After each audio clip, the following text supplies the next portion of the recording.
On va maintenant effectuer la réparation de liens vers les composantes dans un fichier d'assemblage. Ça peut se produire lorsqu'on déplace des fichiers d'assemblage avec ces composants ou qu'on renomme certains des composants dans notre explorateur. Donc, on va aller ouvrir un assemblage bien simple de deux composants où le lien a été brisé.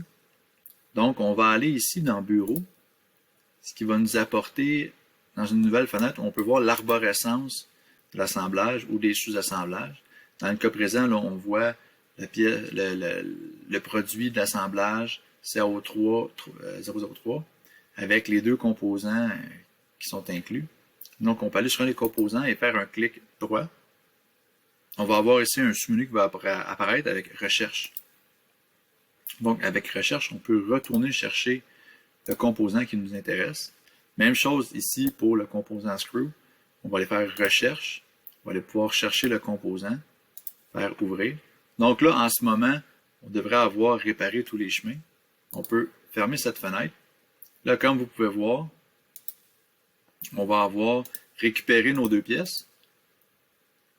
Par contre, ici, si on réaffiche les composantes, ici, on va remarquer qu'il y a un problème, qu'il y a des liens de contraintes qui ont été brisés. Donc, on peut aller dans Analyse et faire Contraintes. Ici, on va voir, on a deux composants. Les deux composants sont non contraints. Et on a rompu trois contraintes relationnelles entre les pièces. Donc, si on va ici dans Casser, ils vont nous donner des suggestions des contraintes à réparer. Moi, je vais commencer par Fixe. Je vais double-cliquer. Type de contrainte fixe. Je vais faire plus. Et là, je vais pouvoir aller sélectionner la contrainte qui m'intéresse et faire reconnecter. Donc ici, le support, ça va être ma pièce principale. Je vais aller la fixer. Et comme vous pouvez voir, le cercle jaune avec le point d'exclamation m'indiquant qu'une contrainte brisée vient de disparaître. Je vais faire OK. Il va me rester d'autres contraintes aussi à réparer. Donc, préalablement à ça, je vais seulement déplacer ici ma pièce. Je vais faire OK. Je vais retourner dans l'onglet Analyse, cliquer sur Contrainte. Voyez-vous, j'ai encore deux composants. Il y en a un qui n'est pas contraint, c'est celle-ci.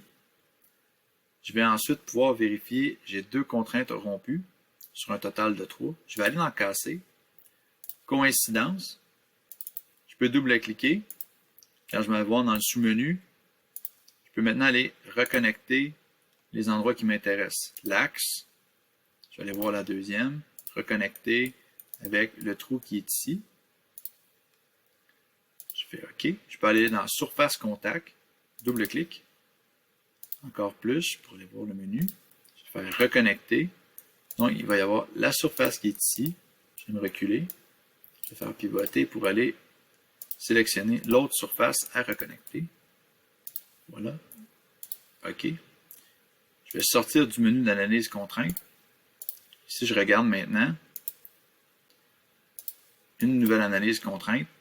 3 contraintes vérifiées sur un total de 3. Les degrés de liberté, il ne m'en reste qu'un seul. Ici, en l'occurrence, on aurait la rotation en Z. Donc, on voit ici que je peux tourner en Z, mais il n'y a aucune autre contrainte. Aucun autre déplacement qui me permet de bouger ma pièce. Il ne reste seulement que la contrainte de rotation en Z. Et voilà comment on répare des chemins de fichiers et qu'on répare aussi les contraintes associées aux différents composants dans l'assemblage.